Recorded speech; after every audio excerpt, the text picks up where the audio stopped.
देखो इसमें ये टॉपिक है, यहाँ पर लिखे हैं ना, ये टॉपिक है। तो पहले टॉपिक बताते हैं कि इसका मतलब क्या है। जैसे यहाँ पर लिखे हैं, ये है रिप्रोडक्शन, REPRODUCTION। इसको कंप्लीट को पढ़ेंगे क्या, reproduction. I and in, ORGANISM, organism. अब तीनों को अलग अलग करके समझते हैं। रिप्रोडक्शन का मतलब होता है प्रजनन। रिप्रोडक्शन कहने का मतलब क्या होता है, प्रजनन। प्रजनन कहते किसको है, जो जैसा रहेगा, या फिर कह सकते हैं कि अपने संख्या को बढ़ाना, इसको हम क्या कहेंगे, रिप्रोडक्शन। रिप्रोडक्शन मतलब टोटल करने का मतलब ये है कि जैसे हम इंसान हैं, समझे, अगर इंसान का संख्या बढ़ाना है या फिर इंसान का अस्तित्व रखना है पृथ्वी पर, तो उसके लिए क्या जरूरी है, रिप्रोडक्शन। जैसे अभी डायनासोर यहाँ नहीं है, मतलब उसका रिप्रोडक्शन नहीं है, वो प्रजनन नहीं कर पाए, अपना बच्चा नहीं बना पाए, जिसकी वजह से हम लोग आज उसके बारे में जान रहे हैं, नहीं जान रहे। काहे नहीं जान रहे, तो यही कारण रहा कि वो रिप्रोडक्शन नहीं अब हो रहा है उसका, इसलिए वो क्या हो गया, समाप्त हो गया। और हम लोग इंसान लोग रिप्रोडक्शन कर रहा है, यानी कहने का मतलब है कि जो इंसान है वो अपने बच्चे को जन्म दे रहा है। देखो इंसान अभी देख रहे हैं, उसके बच्चे को भी देख रहे हैं। तो बताओ, पृथ्वी से इंसान तुमको लगता है कभी हटेगा? नहीं। इतना भारी पॉपुलेशन, कभी कोई जीवन में नहीं ये हटेगा। तो इसी को हम लोग क्या बोल रहे हैं, रिप्रोडक्शन। यहाँ पर हम सारा बात शॉर्ट में लिख दिए हैं, लेकिन हम यहाँ पर डिटेल एक्सप्लेनेशन कर देते हैं ताकि तुम समझ जाए। तो कोई पूछेगा कि रिप्रोडक्शन क्यों जरूरी है, प्रजनन क्यों जरूरी है, बताओ। तो किसी भी ऑर्गेनिज्म मतलब होता है जिस्म या फिर जीव। ऑर्गेनिज्म मतलब क्या है, जिस्म या जीव। तो पृथ्वी पर क्योंकि जितना भी चीज है सब कहाँ है, पृथ्वी पर है। तो किसी भी जीव का पृथ्वी पर उसका अस्तित्व होने के लिए जरूरी क्या है, रिप्रोडक्शन। क्योंकि जिस भी जीव का रिप्रोडक्शन नहीं होगा, उसका पृथ्वी पर कोई साक्ष्य नहीं रहेगा, वो पृथ्वी पर रहेगा ही नहीं। 1 साल 2 साल रहेगा, फिर क्या हो जाएगा, विलुप्त हो जाएगा। समझ में आया? जैसे डायनासोर वाला बताया, विलुप्त क्यों हुआ, इसी वजह से वो विलुप्त हुआ कि वो एक तो उसका संख्या पहले कम था, और दूसरा बात कि वो रिप्रोडक्शन नहीं कर पा रहा था, क्योंकि कम था तो रिप्रोडक्शन कम हो रहा था। तो एक समय आया जब डायनासोर क्या हो गया, समाप्त हो गया। तो बताओ, आज पृथ्वी पर उसका अस्तित्व है या खत्म हो गया? खत्म हो गया कि नहीं? तो उसी को क्या बोल रहे हैं, रिप्रोडक्शन। तो अब बताओ कि रिप्रोडक्शन क्यों जरूरी है? क्योंकि पृथ्वी पर जितनी चीज है, अगर रिप्रोडक्शन नहीं होगा तो उसका अस्तित्व खत्म हो जाएगा, समझे? फिर हम लोग उसका बारे में जान पाएंगे नहीं। कि डायनासोर का तो हम लोग कैसे कैसे जान गए, कहीं कहीं उसका फोटो देख के, तो उसका हड्डी देख के समझ पाए कि पहले था ही। ये भी हम लोग नहीं जानते कि डायनासोर कोई जानवर होता भी है। बात समझ में आया? रिप्रोडक्शन क्यों जरूरी, बात समझ में आया? कि किसी भी जीव का अस्तित्व बनाए रखने के लिए रिप्रोडक्शन जरूरी है। तीनों का मतलब बता दिए। रिप्रोडक्शन मतलब प्रजनन, इन मतलब में, ऑर्गेनिज्म मतलब जीव। बात समझ में आया? देखते एक एक वर्ड को पूरा तोड़ के बता दे रहे। उसके बाद यहाँ पर लैप स्पेन, इसका मतलब नहीं समझती होगी, लेकिन इसका मतलब समझती होगी। लैप तो नहीं कहते हम अपना हाँ, हम अपना लाइफ में ये किए, वो किए, दिस दैट जो भी बोले। तो लाइफ मतलब क्या हो गया, जीवन। लाइफ मतलब जीवन। लाइफ स्पेन, ये टोटल का मतलब ही होता है जीवन। लेकिन यहाँ पर हम 3 टॉपिक बना दिए हैं। पहला बनाए period from birth to death. अब समझिए इसका मतलब, अच्छा लाइफ पहले बताते हैं, लाइफ स्पेन क्या होता है। जैसे हम कोई जीव है कि नहीं, इंसान है, तो हम जन्म लिए है कि नहीं, तब मेरा जीवन आया। एक समय आएगा कि हम मर जाएंगे, जीवन खत्म हो गया। हाँ। तो मेरा लैक क्या हुआ कि हम जिस समय जन्म लिए और जिस समय खत्म हो, मतलब बर्थ टू डेट क्या कहलाता है, लैक स्पेन। पहला चीज ये हो गया। दूसरा चीज लैक स्पेन में होता है कि JUVENILE जुविनल, पढ़ने भी सीख जाना। कब पढ़ेगी? जुविनल फेज। जुविनल फेज में क्या होता है कि शरीर का वो स्टेज, इसमें देखो ध्यान समझना क्या कहते हैं कि इसमें बताएं period from birth to death. देखो बर्थ मतलब जन्म, डेथ मतलब मृत्यु। तो जिस समय जन्म लिया और जिस समय मृत्यु हो गई, बात समझ में आया? वो कौन सा हो गया? तो पीरियड फ्रॉम, पीरियड फेज हो गया, समझे? लेकिन यहाँ पर वेजिनल फेज है, इसका कहने का मतलब ये है कि वो अवस्था जिस समय रिप्रोडक्शन नहीं होता है। रिप्रोडक्शन मतलब क्या होता है? प्रजनन। मतलब वो अपने ही जैसे संतति का निर्माण करेगा। लेकिन हम यहाँ पर कह रहे हैं जुवेनाइल फेज में कि वो स्टेज जिसमें रिप्रोडक्शन नहीं होगा। सबके लिए अलग अलग कॉमन होगा। जैसे इंसान है, कोई बच्चा है तो तुरंत वो रिप्रोडक्शन नहीं कर सकता है, अपने जैसे बच्चे को तुरंत वो नहीं बना सकता है। वो जब भी उसका 12 साल 14 साल होता है ना, उसके बाद उसके अंदर हार्मोन के वजह से, फिजिकल चेंज होने की वजह से उसमें जो स्पर्म होता है बनता है, उसके बाद वो क्या कर सकता है? रिप्रोडक्शन कर सकता है। तो 12 साल के बाद का फेज है, 12 साल के बाद का फेज। लेकिन उसका पहले रहेगा तब तो वो रिप्रोडक्शन करने पाएगा? नहीं करने पाएगा। अपने जैसे जीव को बनाने पाएगा? नहीं बनाने पाएगा। तो जो जिस समय नहीं बनाने पाएगा, देखो ज्यादा अंतर नहीं है। अभी इसमें बता रहे हैं कि जिसमें रिप्रोडक्शन नहीं होगा, वो स्टेज जिसमें रिप्रोडक्शन जीव का नहीं होता है उसको बोलते हैं जुवेनाइल फेज। और यहाँ पर लिख दिए हैं रिप्रोडक्शन प्रोबेटी। इसका मतलब होता है वो स्टेज जिस समय रिप्रोडक्शन हो सकता है। तो बताओ दोनों में अंतर क्या हुआ? इसमें बोले कि रिप्रोडक्शन नहीं हो सकता है और इसमें बोले वो स्टेज जिसमें रिप्रोडक्शन हो सकता है। ज्यादा अंतर है? नहीं। मतलब खाली बस यहाँ 12 साल से रिलेटेड है। 12 साल से अगर कोई पहले का व्यक्ति है, रिप्रोडक्शन नहीं कर सकते, उसका अंदर ये बनेगा ही नहीं, स्पर्म बनेगा ही नहीं, समझे? उसी तरह फीमेल में भी होता है, तो उसके अंदर फैलोपियन ट्यूब बनेगा ही नहीं, वो 12 साल के बाद ही वो बनता है, समझे? उसके बाद यहाँ पर बताया रिप्रोडक्शन प्रोबर्टी, ये 12 साल के बाद बनता है। तो ये स्पर्म बनने लगता है जिसको सीमन कहते हैं, ये भी बनने लगता है, और फीमेल में फैलोपियन ट्यूब भी बनने लगता है। तो बताओ दोनों में अंतर क्या होगा कि इसमें 12 साल के पहले का बात, इसमें 12 साल के बाद का बात। बात समझ में आया कि नहीं? तो बताओ दोनों में ज्यादा अंतर था? बस यही अंतर था कि वो फेज जिस समय रिप्रोडक्शन कर सकता था और वो फेज जिस समय रिप्रोडक्शन नहीं कर सकता। यहाँ से क्वेश्चन दो सेट हो जाएगा कि वो फेज बताइए जिस समय जीव रिप्रोडक्शन नहीं कर सकता है, जुवेनाइल फेज। वो स्टेज बताइए जिस समय जीव रिप्रोडक्शन कर सकता है, रिप्रोडक्शन प्रोबर्टी। हाँ, अरे जो प्रोबर्टी स्टेज होता है ना, इसी में देखना कोई भी लड़का रहेगा ना, शुरू में नहीं उसका दाढ़ी मोछ आएगा, लेकिन जैसे वो 12 साल से मतलब जैसे क्रॉस करेगा, दाढ़ी आना लगेगा, मतलब कि आवाज भारी होने लगेगा, जो फिजिकल होता है वो बदलने लगेगा, चेस्ट चौड़ा होने लगेगा, मतलब उसका बॉडी में क्या होगा? बहुत तेजी से मतलब कि ये होगा, समझे, चेंज होगा। और फिर वहीं पर सीमेन वगैरह बनने लगता है। तो ये तीनों बात समझ में आया? हाँ। ये लैक स्पेन का बात था, किसका बात था? लैक स्पेन। कोई दिक्कत है? नहीं। अब यहाँ पर हम लिखे एजिंग। फिर देखो ये तीनों एक बात है, एक टॉपिक में खत्म होंगे, ठीक? अब ये जो तीनों इसको एक टॉपिक में खत्म कर देंगे।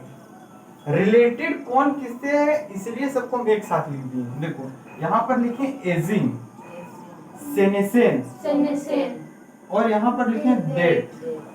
भले ये दोनों का मतलब नहीं समझते होगी, लेकिन इसका मतलब समझते होगी। डेथ मतलब मर गया, मृत्यु उसका हो जाएगा, समझे? ये इसमें क्या होगा? मृत्यु का बात होगा, चाहे किसी का मृत्यु हो, लेकिन डेथ लिख दिया यानी कि यहाँ पर किसका बात होगा? मृत्यु का बात होगा। समझ में आया? अब देखो यहाँ पर जो ऊपर बात बताए वही बात इसमें बताएंगे, बस थोड़ा सा इसमें डिफरेंट बात है। बस थोड़ा सा क्या होता है अलग। देखो एजिंग वो स्टेज होता है जिस समय रिप्रोडक्शन ऑन होता है। क्या बोले? जिस समय रिप्रोडक्शन ऑन होता है। तो ऑन रिप्रोडक्शन कब होगा? 12 साल के बाद। इंसान में। पक्षी में अलग टाइम होगा, जानवर में अलग होगा, बकरी में अलग होगा, काऊ ये सब में अलग होगा, सबका अलग अलग। इंसान वाला बता रहे हैं 12 साल, समझे? अभी ना कि सबके 12 साल, वैसा नहीं होता है, सबके अलग अलग। तो एजिंग मतलब होता है जिस समय रिप्रोडक्शन ऑन होता है। अब देखो इसमें क्या होता है। सेनिसेंस में होता है जिस समय रिप्रोडक्शन रुक जाता है। इसमें ऑन होता है, इसमें रुक जाता है। तो बताओ दोनों में अंतर क्या हुआ? उसमें ऑन होता है, उसमें सेमी में। तो बताओ ऑन कब होता है? 12 साल के बाद। ये बात समझ गए? हाँ। ऊपर भी देखे थे। लेकिन ये सेनिसेंस जिस समय रुक जाता है, तो बताओ इंसान में रिप्रोडक्शन कब रुक जाएगा? 12 साल के टाइम पीछे, 50 साल के ऊपर। 50 साल के बाद बता। 50 साल के बाद। बता। नहीं ये भी उसका कहना, अभी हम उधर पढ़ाएं उसका हिसाब से उसका कहना ठीक है 12 साल से पहले। लेकिन हम लोग देखती एजिंग माने पता चल रहा है एज से यहाँ रिलेटेड कुछ बात करेगा, इसलिए तो 50 साल के बाद वो रिप्रोडक्शन नहीं कर सकते हैं। क्योंकि बताओ आदमी जब बूढ़ा होगा तो उसका हर पार्ट क्या हो जाता है? कमजोर हो जाता है। जितना क्षमता अभी हम लोग में है, जितना एफर्ट अभी हम लोग लगा सकते हैं, फिर बाद में उतना नहीं लगा पाएंगे। तो इसीलिए सेनिसेंस मतलब क्या होता है? वो स्टेज जिस समय रिप्रोडक्शन नहीं हो। तो इंसान का बताइए 50, सही बताइए, 50 से ज्यादा भी हो सकता है, मतलब एक मैक्सिमम उतना माना गया है, समझे? उसका बाद है डेथ। डेथ मतलब तुम सीधा होता है कि मरिए जाना, तो मरिए जाएगा तो रिप्रोडक्शन खा करेगा। उसका कोई बॉडी का कोई पार्ट काम करेगा तब ना वो रिप्रोडक्शन करेगा, तब ना गैमेट बनेगा। और मतलब कि मेल फीमेल दो पार्टनर रहेगी तो रिलेशनशिप में आएगा, गैमेट मिलेगा तब बच्चा का फॉर्मेशन होगा। तो ये मरिए जाएगा तो इसका होगा कोई फॉर्मेशन? बातें ऐसा करता है। उसके बाद यहाँ पर दो सेंटेंस है, दोनों का मतलब एक जैसा है। दोनों का मतलब एक जैसा है। देखो यहाँ पर maximum life span. Life span मतलब बता दिए कि जितना दिन, जिस दिन से जिंदा हुआ, जितना दिन वो मरेगा, जितना दिन तक जिंदा रहेगा, मतलब उसको डेथ, मतलब उसका बर्थ से डेथ तक का बात करते हैं, उसको क्या बोलते हैं? Life span. इसका पहले जुड़ गया क्या? मैक्सिमम। मैक्सिमम मतलब होता है ज्यादा से ज्यादा। मैक्सिमम में ज्यादा से ज्यादा, लेते हैं ज्यादा से ज्यादा। जैसे कोई आदमी ज्यादा से ज्यादा कितना दिन जिए, वो चीज का अनुमान कौन लगाता है? मैक्सिमम। लेकिन जो एवरेज होता है, क्या बोले? एवरेज। जो चीज एवरेज होता है ये होता है सामान्य। सामान्य या फिर इसको कहेंगे साधारण। इसका हिंदी लिख दिए ताकि समझना क्या है कि दोनों में ज्यादा अंतर नहीं। इसमें क्या हो गया कि कोई इंसान ज्यादा से ज्यादा कितना दिन तक जिएगा, तो हम लोग बोलेंगे कोई आदमी ज्यादा से ज्यादा 60 साल जिएगा, मतलब ज्यादा से ज्यादा। इसमें देखो क्या बोल दिए? 60 साल ज्यादा से ज्यादा। इसमें बोले 60 से 70 नहीं बोले। लेकिन ये जो एवरेज होता है इसमें बोलेंगे 60 से 70 साल। तो समझ में आया दोनों में अंतर क्या होगा? इसमें एवरेज बताएं और इसमें क्या कर दिए? ये ज्यादा से ज्यादा चीज है, समझे? तो ये हो गया ज्यादा से ज्यादा लाइफ स्पेन को बताता है, ये सामान्य फिर साधारण को बताता है।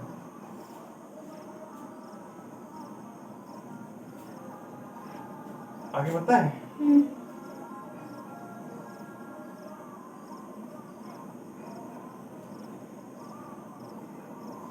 देखो उसके बाद है इंट्रोडक्शन। इसलिए इसको लिखे नहीं, इसका तुम लोग को आंसर हम पहले बता दिए, नहीं बताए? ये दोनों का आंसर पहले बता दिए। इंट्रोडक्शन, चैप्टर का नाम है रिप्रोडक्शन इन ऑर्गेनिज्म। तो बताओ रिप्रोडक्शन क्यों जरूरी था, यहाँ बताएं कि रिप्रोडक्शन होता क्या है? तो ये भी चीज बता दी कि अपने जैसे जीव का निर्माण करना क्या कहलाता है? रिप्रोडक्शन। रिप्रोडक्शन का हिंदी होता है प्रजनन। तो ये दोनों बात पहले ही बता दी कि नहीं? उसके बाद यहाँ पर लिखे पैरामीटर रिप्रोडक्शन, सेक्सुअल रिप्रोडक्शन और एसेक्सुअल रिप्रोडक्शन। अब केवल बताते हैं यहाँ पर कि सेक्सुअल क्या होता है और एसेक्सुअल रिप्रोडक्शन क्या होता है। तुरंत तुम लोग खुद ही समझ पाएगी कि किसमें क्या क्या हो सकता है, क्या क्या नहीं हो सकता है। जो सेक्सुअल होता है, ध्यान समझना, जैसे जो सेक्सुअल रिप्रोडक्शन होता है उसमें मेल और फीमेल दो पार्टनर हो। सेक्सुअल में कितना पार्टनर? दो पार्टनर, एक नर और एक मादा। लेकिन जो एसेक्सुअल होगा इसमें केवल एक पेरेंट्स होगा। कितना होगा? एक पेरेंट्स होगा। उसके बाद भी क्या करेगा कि अपने जैसे संतति को बना देगा। समझी? तब सवाल आता है कि एक पेरेंट्स कैसे बना देगा अपने जैसे संतति को? वहां तो दो चाहिए, नर मादा दोनों चाहिए, तो एक से बनेगा? पॉसिबल है? लेकिन फूल वगैरह देखिए, तो फूल वगैरह में बनता है, उधर बात है, फूल में बनता है। कैसे बनता है? आंसर वाला पढ़ाए थे। उसमें देखिए कि अस्टिग्मा भी वही रहता था और पॉलन ग्रेन भी वही रहता, बस खाली मधुमक्खी उसको वहां से उठाती थी और इसमें डाल देती थी, लेकिन दोनों एक ही फूल में कनेक्ट रहता था कि नहीं? तो भले कनेक्ट रहेगा लेकिन उसमें भी कितना रहेगा? दो। लेकिन उसमें एक ही जगह रहता है, इसलिए उसको हम लोग क्या बोलते हैं? Single parent.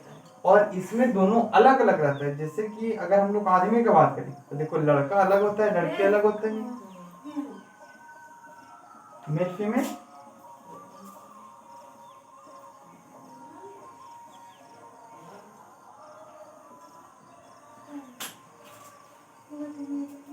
तो बताओ, दोनों अलग अलग होता है कि नहीं? और जब इसको एक बच्चे का निर्माण करना होता है तो फिर कैसे करता है? दोनों रिलेशनशिप में आ जाता है। तो मेल का स्पर्म और फीमेल का एग आपस में क्या होता है? फ्यूज होता है। और फ्यूज हो के क्या बनता है? जाइगोट। दो गैमेट मिलके बनता क्या है? जाइगोट। और जाइगोट से क्या बनता है? एम्ब्रियो। एम्ब्रियो से क्या बनता है? बच्चा। कि नहीं? तो ये प्रोसेस होता है। तो बताओ, सेक्सुअल में कितना पेरेंट्स? एक की दो? दो। और एसेक्सुअल में कितना? एक। अच्छा, नहीं समझते? कोई बोलता है कि हम सफल हैं, मतलब कामयाब है, और कोई कहेगा हम असफल है, मतलब कामयाब नहीं है। तो देखो, वही तो यहाँ पर है। सेक्सुअल मतलब दो, एसेक्सुअल मतलब दो नहीं, मतलब एक। और समझ में आया? बस खाली इतना बात ध्यान में रखे ही नहीं कि सेक्सुअल में दो पेरेंट्स और एसेक्सुअल में एक पेरेंट्स। कहीं भी तुम उतर जाना, इसका डेफिनेशन तुमको कोई गलत नहीं कहेगा और कहीं भी ये सेटिस्फाइड हो जाएगा। एक ऐसा यूनिक ये डेफिनेशन है कि सेक्सुअल में हमेशा कितना पेरेंट्स? दो। और एसेक्सुअल में कितना? एक। बात समझ में आया? ये अंतर था। उसके बाद यहाँ पर देखो कुछ लिख दिए हैं, दिख रहा है कॉलम में? सीड लिखे। अभी इस सीड, यहाँ पर कोई एनिमल भी हो सकता है। एनिमल मतलब जानवर। हम यहाँ पर केवल अभी सीड लिखे। तो देखो, यहाँ लिखने का मतलब क्या? देखिए यहाँ पर पैरामीटर लिखे, जो जो मतलब कि इसमें हो, किसमें क्या क्या होगा वो चीज। तो कॉलम तो इधर बनाए हैं। अंतर हम लोग को ये दोनों बताना है, सेक्सुअल और एसेक्सुअल में, समझे? लेकिन इसको क्यों लिखे? अब बताओ, सेक्सुअल एसेक्सुअल का बात करेंगे तो किसमें बात करेंगे वो लिखना पड़ेगा कि नहीं? तो यहाँ पर हम अभी क्या बताएं? सीड भी हो सकता है और यहाँ कोई एनिमल भी हो सकता है। तो ये बताओ, पैरामीटर जरूरी था कि नहीं? ये तो डिफाइन कर रहा था, लेकिन इसका जरूरत था कि नहीं था? किसके बारे में डिफाइन कर रहे, कौन बताएगा? पैरामीटर। अब देखो यहाँ पर है सीड। सीड मतलब होता है बीज। सीड मतलब बीज। नहीं, देखिए किसी का भी बीज, मक्का का देखो, गेहूं का देखो, धान का देखो, सब चीज का बीज होता है कि नहीं? तो यहाँ पर बात आता है कि सेक्सुअल रिप्रोडक्शन इसमें स्लो होता है और एसेक्सुअल इसमें फास्ट होता है। इसका कहने का क्या मतलब हो गया? जो बीज वगैरह होगा उसमें सेक्सुअल मतलब एक पेरेंट्स होगा कि दो पेरेंट्स? दो। सेक्सुअल बोले तो कितना होगा? दो पेरेंट्स। तो बता, दो पेरेंट्स होगा तो इसका क्या रिप्रोडक्शन स्लो होगा कि फास्ट? यहाँ लिखल भी लिखा हुआ है कि नहीं? क्या होगा? स्लो। अच्छा, तो एक मगर लगाने में दोनों रहते हैं? हाँ।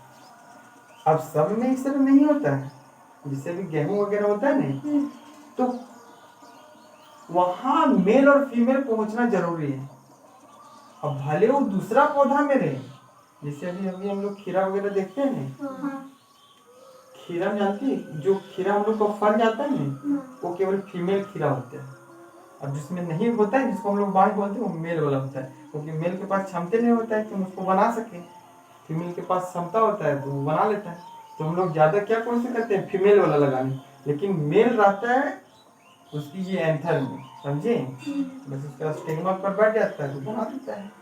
एक ही में रहता है, कहीं कहीं एक में रहता है, कहीं कहीं अलग भी रहता है, नहीं समझी। जैसे कि कोई भी जैसे जैसे एक फूल हम मान के चलो यहाँ बनाए और एक फूल यहाँ, मान के चलो पार्क है, गए घूमने, हाथ को ऐसे ऐसे करके झाड़ते जा रहे हैं, समझी, पार करते जा रहे हैं।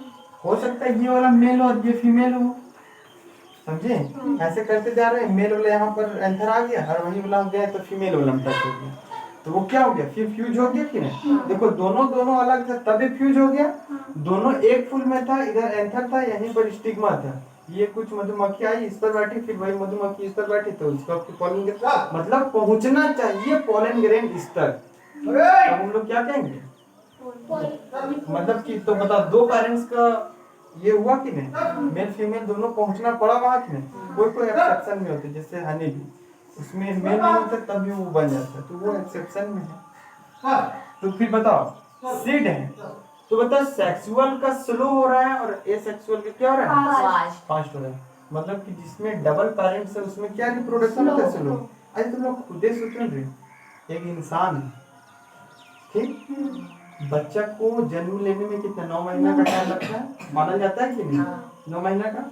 तो गेहूं लगा 3 महीना में तैयार हो जाएगा, नहीं कैसे हो गया 3 महीना में, क्या उसका रिप्रोडक्शन क्या फास्ट है, रिप्रोडक्शन उसका क्या है, रिप्रोडक्शन उसका फास्ट है। और सेक्सुअल वाला का रिप्रोडक्शन क्या होता है, स्लो, क्योंकि इसमें दो पेरेंट्स हैं, जब तक दोनों मिलेगा नहीं तब तक होगा, कभी होगे नहीं कभी, समझे। इसलिए यहाँ तक समझ में आया कि नहीं। देखिए एग्जाम्पल कितना खतरनाक नहीं, इंसान गेहूं का ले लो, चावल का ले लो, कौन जल्दी तैयार हो जाएगा, बच्चा जल्दी तैयार होगा कि गेहूं जल्दी तैयार होगा, कैसे हो जाएगा जल्दी। तो उसका क्या होता है, रिप्रोडक्शन क्या होता है, फास्ट होता है। अभी हम लोग का जब अगर किसी बच्चा को बनाना है तो दो मेल और फीमेल को आपस में मिलना पड़ेगा, तब वहां पर बनेगा, उन लोग का मिलना पड़ेगा। हवा भी चला तेने उन्हें सटा तो उन लोग को हो गया। हाँ हवा भी होता है, हम पहले बताए थे, हवा चलेगा एक दूसरे से टच होगा, जैसे इसका पॉलन ग्रेन उसका स्टिग्मा पर बैठा, फ्यूज हो गया, उसका बन जाएगा, फल बन जाएगा। तो हवा चलेगा तब वो बन जाएगा, कोई छू देगा तब वो बन जाएगा। और हम लोग में ऐसा न होगा, हम लोग को साथ में रहना पड़ेगा तब बनेगा। और समझ में आया। उसके बाद है वेरिएशन। अब वेरिएशन होता क्या है, वेरिएशन मतलब होता है चेंज, मतलब बदलाव। देखो वेरिएशन नहीं समझ रहे, मोबाइल वाइब्रेट कर रहा है, वेरिएशन यहाँ पर लिखे हैं, सेक्सुअल में लिखे हैं यस, वेरिएशन होता है, और एसेक्सुअल में लिखे हैं वेरिएशन नहीं होता है। तो वेरिएशन होता है मतलब सेक्सुअल मतलब इसमें कितना पेरेंट्स बताए थे, देखो जितना भी बात करेंगे फिर 2 पेरेंट्स से पर आ जाएंगे, क्योंकि यहीं से तुम लोग समझ पाएंगे, इसलिए इसका इसलिए हम बोले एकदम यूनिक डिफिनेशन। इसमें कितना पेरेंट, 2। जैसे मान के चलो हम लोग को माता पिता है, 2 पेरेंट्स थे, मेल फीमेल, बताओ उसका चेहरा हम लोग से मिलता है, डिफर हो जाता है। अंदर का चीज डीएनए में सब मिलेगा, लेकिन चेहरा मिल रहा है, वेरिएशन हो गया कि नहीं, कि नहीं हुआ, अलग दिखे कि नहीं। तो बताओ अलग दिख रहे हैं, किसमें अलग दिख रहे हैं, डबल वाला में कि सिंगल वाला में, डबल वाला में क्या दिख रहे हैं, अलग। लेकिन यहाँ पर देखो एसेक्सुअल में इसमें नो लिखे, मतलब इसमें वेरिएशन नहीं होगा। जैसे देखो एक गेहूं का पौधा ले लो, जितना इसमें दाना उतना ही उसमें दाना, कम बेसी हो सकता है, लेकिन उसका स्ट्रक्चर आकार क्या होगा, सेम होगा कि नहीं। तुम कोई भी केला वगैरह देख लो, 12 का अगर ऊपर लगल रहेगा, एक भले कम रहेगा, लेकिन उतना ही साइज का कहाँ बन जाएगा, नीचे। तो बताओ इसमें क्या हो जा रहा है, सेम हो जाता है। इसमें चेहरा उधर नहीं मिल रहा था सेम, लेकिन उसमें क्या हो जा रहा है, सेम मिल जा रहा है। तो यही होता है क्या, वेरिएशन। समझ में आया? तो बताओ वेरिएशन में किसमें सेम मिलता है और किसमें सेम नहीं मिलता है? सेक्सुअल में से नहीं मिलता है, मिलता है। मिलता है, नहीं मिलता है। सेक्सुअल में नहीं मिलता वहाँ। ए सेक्सुअल में नहीं मिलता है।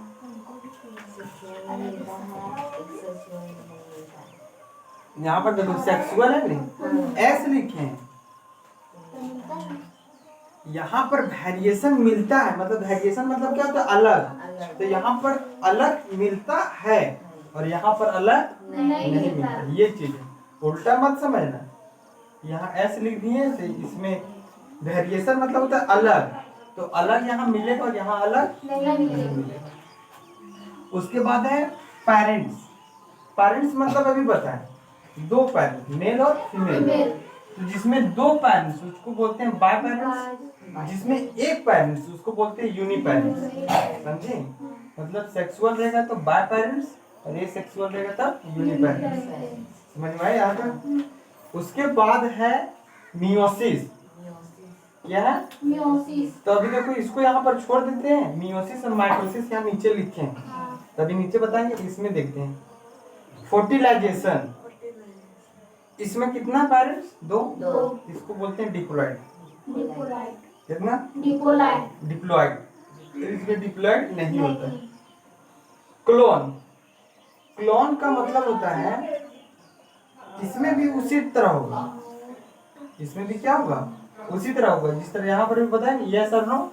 यहाँ पर देखो जैसे यहाँ पर क्लोन मतलब क्या होता है, वहां पर देखो लिखे सेम और सेम नहीं, वही लिखे कि नहीं? देखो सेम लिखे, क्लोन का मतलब सेम। तो जो भी यहाँ पर सीड या चाइल्ड बनेगा तो सेक्सुअल में क्या होगा? क्लोन का बात करेगा तो यहाँ पर नॉट सेम। क्या लिख दिए? Not same. इसका मतलब है कि यहाँ पर क्लोन क्या होगा? सेम नहीं होगा। मतलब कि अगर सीड बनेगा, अगर यहाँ पर सेक्सुअल है दो पेरेंट्स रहेगा, अगर क्लोन का बात करेगा, किसका बात करेगा? क्लोन का। तो सीड चाहे चाइल्ड मतलब जीव चाहे जो भी पौधा होगा वो सेम क्या होगा? नहीं बनेगा। सेक्सुअल की बात कर रहे हैं, सेम नहीं बनेगा। और यहाँ पर क्या होगा? सेम बने। तो मतलब इसी का जैसा हो गया कि नहीं? हाँ। कि यहाँ पर सेम नहीं बनेगा और यहाँ पर सेम बनेगा। बात समझ में आया? तो समझ में आया यहाँ तक? हाँ। तो ये था रिप्रोडक्शन चैप्टर। अच्छा, ये है मियोसिस और ये है माइटोसिस। तो जब डीएनए वाला पढ़ाएंगे ना कैसे मियोसिस होता है माइटोसिस होता है उसमें जानेंगे, लेकिन यहाँ पर बता देते हैं इसमें जो भी क्रोमोसोम होता है, जैसे यहाँ पर देखो 2n, तो n कोई नंबर हो सकता है, 2 एक संख्या है। तो हम लोग में कितना है क्रोमोसोम? 23। तो 23 कितना हो गया? 46। तो ये 46 रहेगा तो यहाँ पर क्या हो जाएगा? इसका आधा। देखो यहाँ 2n है, यहाँ n होगा, तो यहाँ 46 अगर रखे तो यहाँ कितना हो जाएगा? 27। और इसमें होता है सेम, अगर यहाँ 46 तो यहाँ भी 46। इस तरह। समझे? ये वाला पढ़ेगी किसमें? डीएनए वाला चैप्टर। इतना दूर तक समझ में आया हाँ। कि नहीं?